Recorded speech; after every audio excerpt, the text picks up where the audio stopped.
Hey everybody, this is Gina Fernandez coming to you live from my home. Wish I could be there with you guys somewhere. Hopefully next year we'll be there. I just wanted to give you a brief update on the strawberry breeding program, things that we did in the past year, a little bit about the process and where you can find some resources. So just a little bit of a review here. The breeding process is a long-term process. You've heard me talk about this before. There's several different stages. The first stage is the seedlings, where we have, make the crosses and throw thousands of plants out in the field and try to pick out a few amongst those thousands to make it to the second stage, where we call those selections. And only about 1 to 2% of those seedlings are then selected, and we have maybe hundreds of those plants at any one time in the breeding program. And then the third stage is the replicated and on-farm trials, where we actually have our most the best looking ones in the breeding program, and we plant those side by side with some of the standard cultivars, both at our research stations and then on farm locations as well. So we have at any one time maybe in the tens of those genotypes available to us each year. So this is what a seedling field looks like with weeds and all. This past year, each plant is looked at least twice a week, once to twice a week, depending on early in the season, once maybe twice a week later on through the peak of the season. Plants with good looking traits are flagged with colored flags. You can see those in the slide there on the right. They have blue are early, orange keep watching on them. And then we put little wooden stakes, orange wooden stakes at the base of each plant with notes. So it's a very traditional way of breeding, and we look at each plant very carefully, multiple times a season. Good traits include both ones that plants that have commercial potential. So they have the whole package. They have good looking fruit, they have good yield, they have large berries, good flavor, all those traits. And the other ones would be, we want to select parents. It's like, this one's kind of ugly, but it has really good disease resistance. So we'll select that one and give it a selection number, and we'll propagate it and use it in the breeding program. So at this stage, as I mentioned before, less than 2% of those seedlings make it to the next stage, the selection stage. And then we had about 5,000 seedlings, like I said, in 2020. And out of those, we had 120 new selections that we made this past spring. So once they get to the next stage, the selections, we take a lot of intense data on them. We take traits such as plant vigor, appearance, capside, firmness, etc., diseases, how do they have them and how bad are they. We take lots of pictures. We do all this in the field, and then we bring them back to the lab, and we do a lot more intensive number collection. We take 25 berry weights, do Brix levels, sugar levels. We evaluate for other horticultural traits like color, seed location, internal color, shape, etc. And then from those plants, we take about 5 berries, and we do the pH, the titratable acids, the Brix, the sugar levels, anthocyanins, etc. When we send them to Kannapolis, with Penny Perkins works with us to evaluate those. Looking at what we do in the field, I use this tablet. It's got an application on it called Field Book, and we use the criteria that all the strawberry breeders in the country basically use to evaluate the plants. So we have a set of traits that we score on, usually from 1 to 9. 1 is the worst, 9 is the best. And we score them for vigor, location of flowers, truss size, yield estimate, etc. So we take a lot of different data to record, and then I can look at all this data at the end of the season and say, okay, this one's got good fruit size, this one doesn't seem to have good runners, this one, and we kind of put together a package, and over time we start to see different selections rise to the top.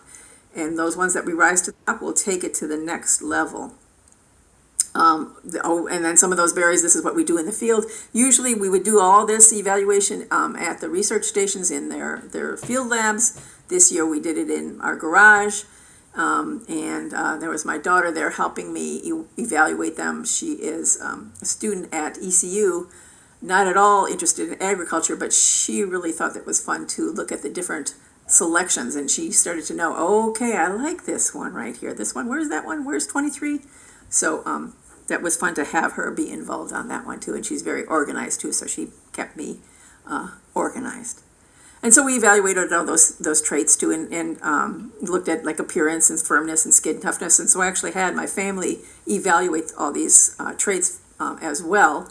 And if some of you might know, my husband is a sweet potato breeder, so he was quite tough on a lot of those ones, so those traits. So we have some interesting evaluations from him.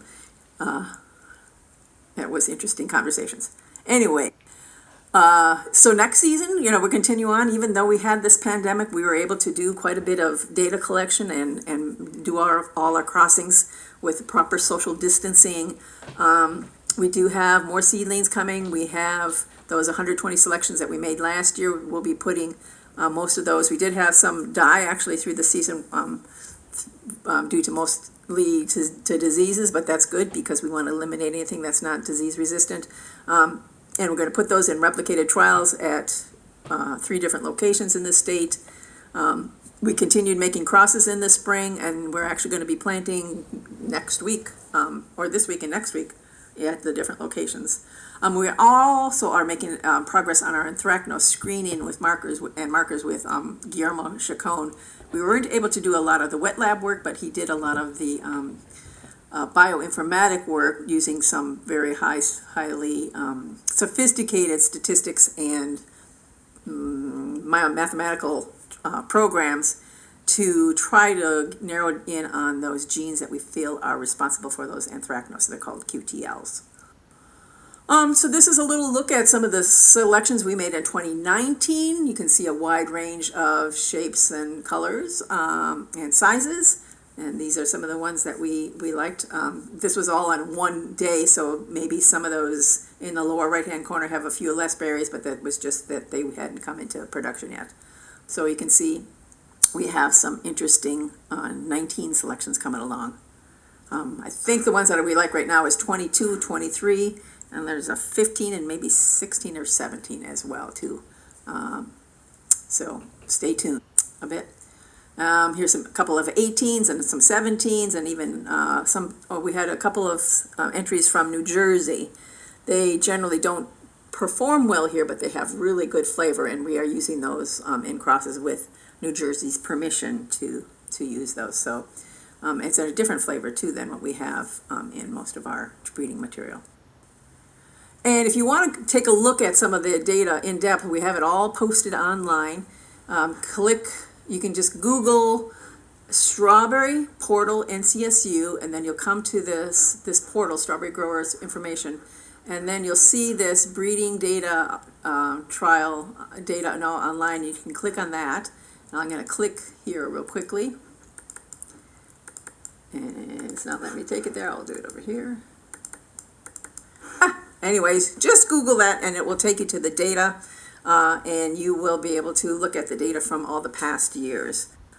Speaking of data, I'll show you a little bit. We were able to take yield data at the Salisbury Research Station, or the Piedmont Research Station in Salisbury. And this was, we had all these different genotypes there, or cultivars. In general, we had a lot of water damage. You can see the comments here on the right-hand side. Here are the total yield, marketable yield, percent marketable yield. That's the percent of the total yield, so that's this one divided by that one. Percent marketable of Chandler too, so you all know what Chandler performs like, and you can see how these other ones perform in comparison to them. And then an average berry weight. And the boxes that are highlighted in blue show you things that yielded really well at that location. Rocco was the #1 there this past year. Berry size, not the biggest on Rocco, but we did have a lot of yield. And just want to point out here too, we planted Rocco late. I think it was 2 weeks later at that same location, and it does not do well. So this is you don't want to plant Rocco late. And we didn't use row covers to try to make up for those chilling or the growth later on in the season. So that we didn't use that option. Chandler, you can see what the yield was, very comparable to Rocco. And then all the other ones that you've seen probably perform on your farms. Camino Real did pretty good. Sensation had the largest berries, but had lots of water damage too. Doesn't really hold up in the rains that we get.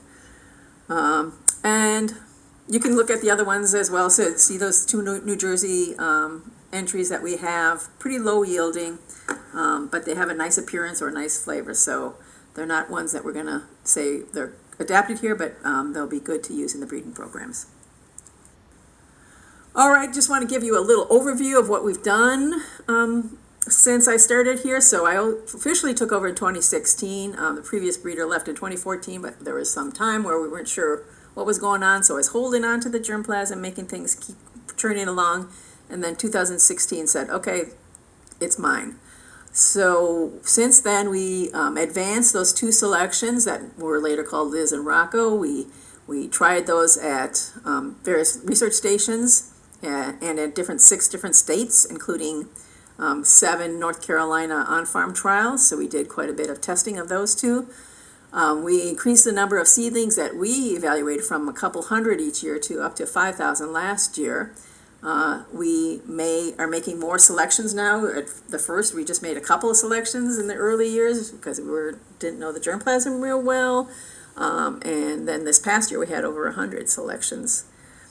We did release Rocco and Liz, and they're doing pretty well in several locations. We have also submitted plant patents for those two. With the help of Guillermo Chacon, who was a PhD student and now a postdoc, we have screened all our material, or the good set of the core collections, for both anthracnose fruit rot and crown rot, so we have a better idea of what has some disease resistance. Previously it was done in the greenhouse or sent away, so now we have a good idea of how it performs in the field. And we are developing a screening, or we developed a mapping population, screened a whole bunch of germplasm, and identified QTLs. So those, kind of in simplistic ways, the genes for both anthracnose fruit rot and anthracnose crown rot. Separately, we've also established an in vitro system for the germplasm. We felt like the germplasm was too vulnerable just being backed up at one site, so we are taking them all, or the core collection at least, in vitro, and we have an undergraduate student who's doing a bang-up job doing that, Katie. Thank you. We also have fingerprinted all the germplasm from NC State using some markers developed by the USDA, so we can identify our germplasm if we get a mix-up in the nursery or something lost a label. We were able to tell our germplasm from all other people's germplasm. And like I said, we have Guillermo Chacon now was a student, now a postdoc, and he's working on developing some of those markers so we can use those in the future.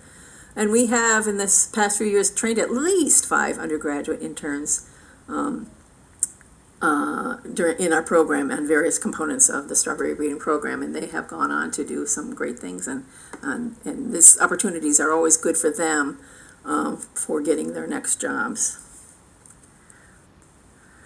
Just want to thank everybody that's helped this past year at the research stations, at the Central Crops Research Station in Clayton, at the Piedmont Research Station in Salisbury, and actually, at the Horticulture Crops Research Station in Castle Hayne. Thank you guys as well, the North Carolina Strawberry Association, for your funding and your support and allowing me to speak here at this meeting. And then also Rocco Chavon. Rocco has been great asset to the strawberry breeding program. He takes care of the plants. He has the greenest thumb of anybody I know. Memo, Maria, past student, Katie's, we have actually 2 of them with our program now. It gets a little bit confusing.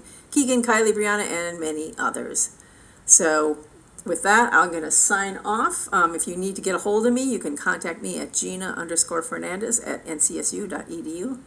And I wish I could take your questions, but send me an email, call me. I'm happy to talk. And hopefully next year we'll see you in person. Thanks. Bye-bye.